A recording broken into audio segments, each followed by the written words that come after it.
everyone. Hi.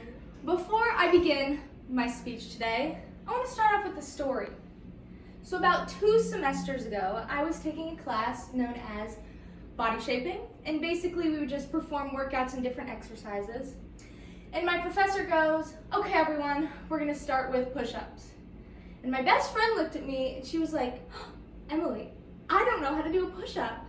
And I was like, "Are you kidding me?" I was so shocked. I thought everyone knew how to perform a push-up. So today, I'm going to be teaching you all how to perform 2 different types of push-ups. And my name is Emily Rainier. So, does anyone here also not know how to do a push-up? You don't? No. Okay, that's okay. That's what I'm here to teach you. Do you know the 2 types of push-ups I'm going to perform today? No, I do not. Okay, so first we're going to start off with some stretching, because it's always important to stretch before you do any type of exercise. So here I have a resistance band. Unfortunately, this is the only one I have, but you can use a towel or anything like that. We're just going to go like this to stretch the chest muscles, which are one of the main muscles that you use when performing a push-up. Just do this a few times. One more. Okay, now we're going to start off with our low intensity push-up, which can also be called a girl push-up, but I don't like that name. So we're going to refer to it as a low intensity push-up. So to begin, we're going to go on the ground, and I'm going to be using a pillow today as a block. When you do a push-up, you want to go just low enough, but your chest doesn't want to hit the ground. So it's important to have some sort of block to stop you from hitting the ground, but also making sure you get low enough. So you're going to put your hands right underneath your shoulders. Your knees are going to stay on the ground. You're going to lift your feet up. We're going to perform 5 of these. You're going to go down and up, down and up. We're going to do this 5 times, making sure your hands are steady and your knees don't move. Okay? So that is a low intensity push-up, and it's considered low intensity because it's easier to balance with your knees on the ground, you're using less of your core, and it's easier on the arms and the legs. So now we're going to be doing a high intensity push-up, aka a normal push-up. So for a normal push-up, we are again going to use this pillow as a block, and we're going to put our hands right underneath our shoulders, but this time our feet are going to be coming off the ground. Our knees are coming off the ground. We're going to do the same thing, going down until our chest hits the block, and then up. We're going to do this 5 times.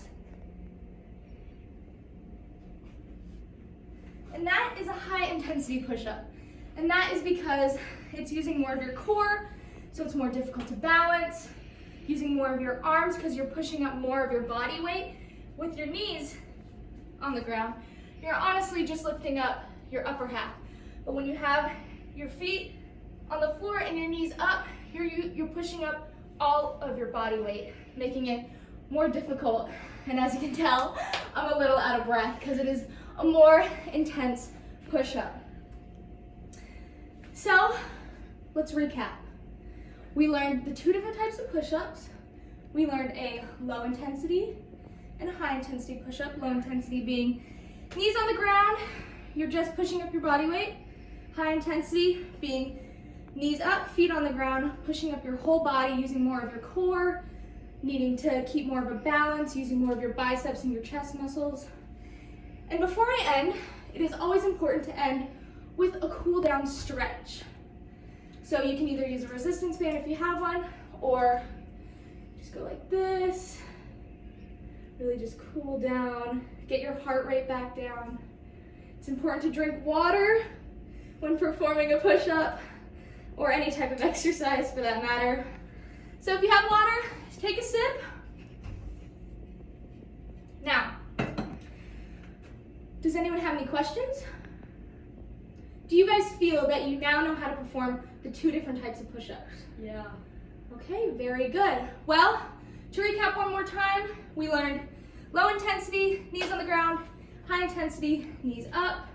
And if you want to even advance your high intensity push-up, you can include a band, having your arms like this around your back, doing resistance band push-ups.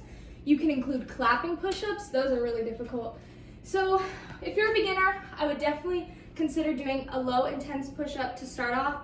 Once you get used to that, you can start doing the high intensity, and good luck. Thank you guys.